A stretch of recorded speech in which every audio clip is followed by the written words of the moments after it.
All right, well, we are looking these days together at divine providence as that is understood in three main models, as it were, or portions of the Christian church. Arminianism, we looked at last night, classic Arminianism, is without question hugely important. I mean, it is just the air that we breathe out there in this culture is very much in tune with, in line with an Arminian understanding on so many things. I mean, if you ask the typical man on the street, as it were, when they think of God, what comes to their minds, and it's God is love. You know, of course, they understand that to mean tolerant and accepting, but they would include within it, you know, equal in terms of his care for people, and he wouldn't ever, God would never decide that once one person would get something that another would not, or something like that, you know. So this kind of fairness idea is so prevalent in our culture. And to come to understand this Arminian view, I think, is really to understand the culture in which we live and how it has shaped theology. Because honestly, it's the impact of our intuitions that we bring to bear on the text that oftentimes leads us to interpretations that are not faithful to the Bible, but nonetheless fit with what we think must be the case. And so we started with that Arminian view. We're moving now to open theism. If you want to find that in your booklets, these nice booklets that were prepared for the weekend, it's just before the staple, the page before the staple. You'll find in there Divine Providence and Open Theism. And first of all, just a bit of background to open theism. Clark Pinnock is the first name listed there. He just passed away a few months ago. He was in his retirement from McMaster Divinity School in the Toronto area, Toronto, Ontario, Canada, and had poor health and developed some very serious conditions and died just a few months ago. Relatively young. I think he was in his late 60s or early 70s. But he really is sort of the grandfather of open theism. I'll explain what it is in just a moment. He's the first one who wrote on this, at least within the evangelical orbit. John Sanders, William Hasker, Richard Rice, David Basinger, those four men joined Clark Pinnock in co-authoring the book that sort of put open theism on the map. It was called The Openness of God, published by InterVarsity Press. Footnote: InterVarsity Press, Baker, Zondervan, used to be reliable evangelical publishers, but any longer you cannot trust what comes out from those presses. And so others have come kind of to take the place. Crossway, that I do most of my writing with, is a very faithful publisher. You can trust things that come out from Crossway. Craven is kind of growing in this as well. Evangelical Press, there are others. But InterVarsity is a very sad example of a press that used to be very faithful. I mean, they published John Stott's stuff, you know, and of course they still do. I mean, it's not that everything they put out is bad. Much that they put out is very good. But the point is, you just can't trust them anymore. And so they published this Openness of God book written by those five men.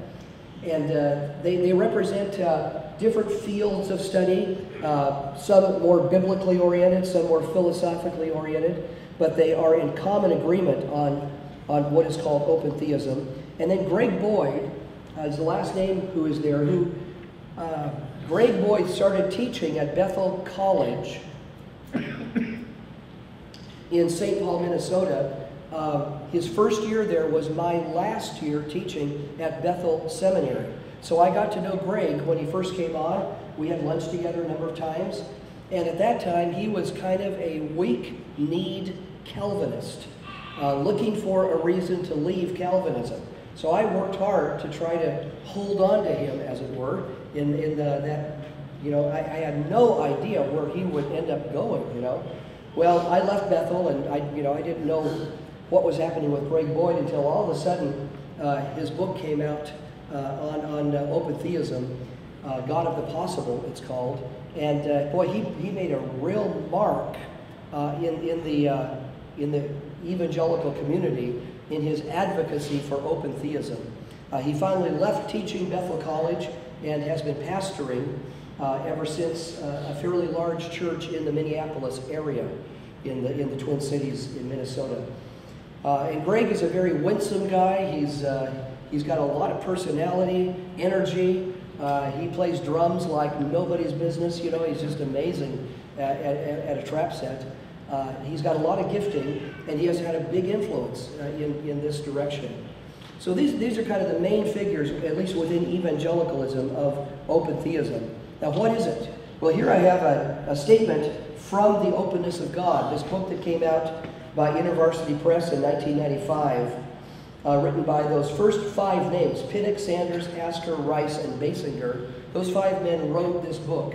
And early in the book, or I guess this is on pages 103 and 104, I think this is in Clark Pinnock's chapter, but we read this about open theism.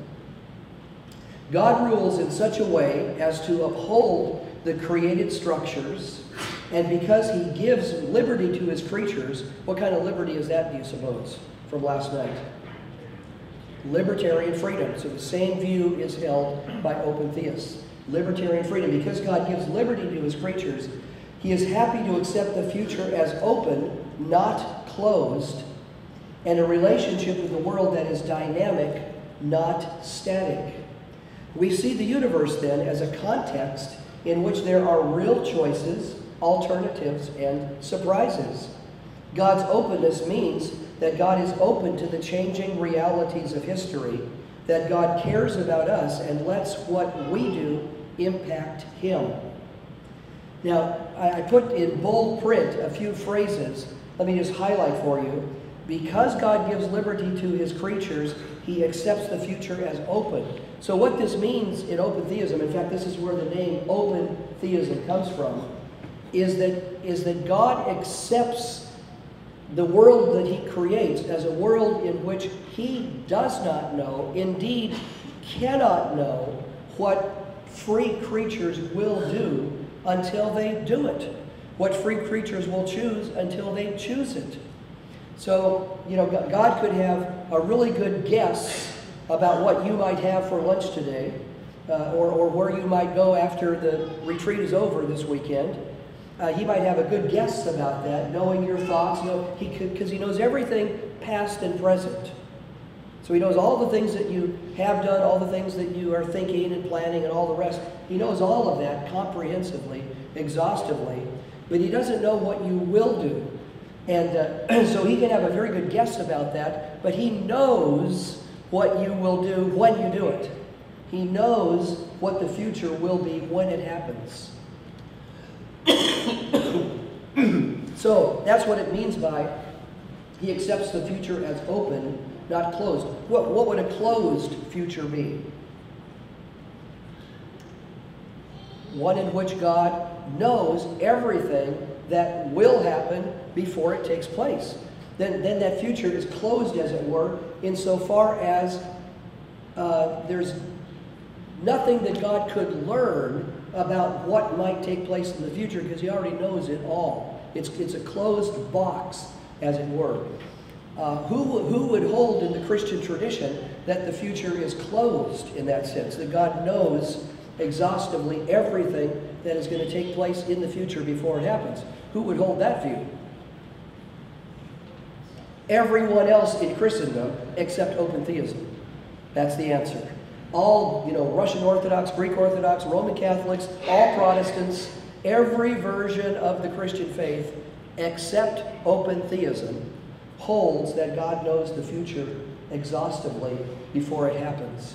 Okay, so God's happy to accept the future as open, not closed. Now the connection of that to freedom I'll come to in a moment, because notice again the statement. He says, because he gives liberty to his creatures, he is happy to accept the future as open, not closed. That causal relationship, you mean giving libertarian freedom to people means that he must accept the future as open? We'll come back to that notion in just a moment. The other thing that is there is that God's openness means, notice the bold print, the second bold print, God's openness to the future means that God is open to the changing realities of history.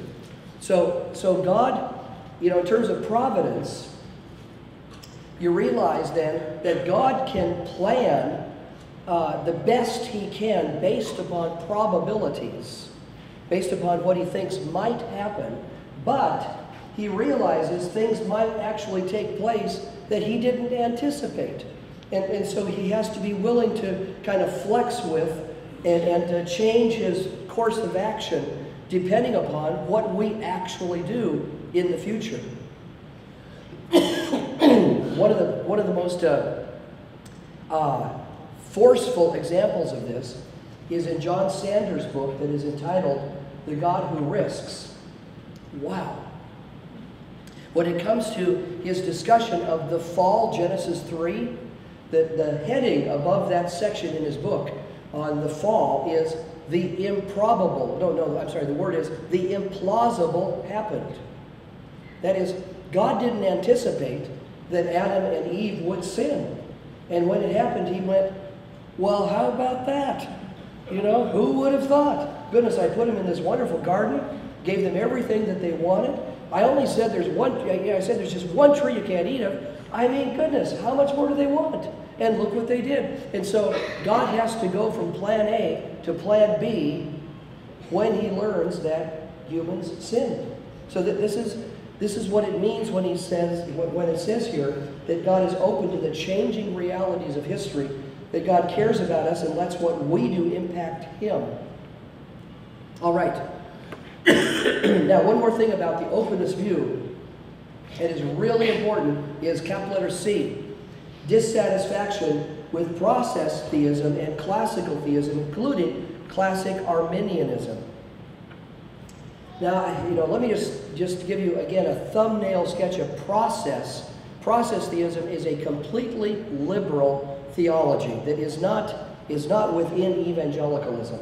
It was taught by Alfred North Whitehead, Charles Hartshorne at Harvard and the University of Chicago Divinity School for 30-plus years and had a huge impact on theology in North America in particular in the 20th century.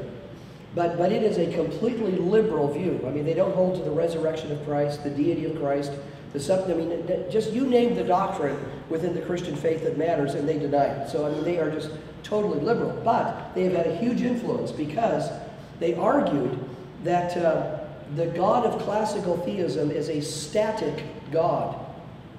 He's remote, he's eternal and timeless and unchangeable, and so there's no way in which that God can actually be related to this changing, dynamic world.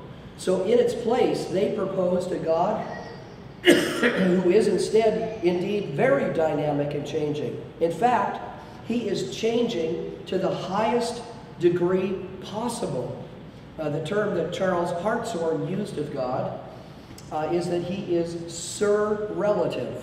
It's a term he coined, which simply means supremely relative.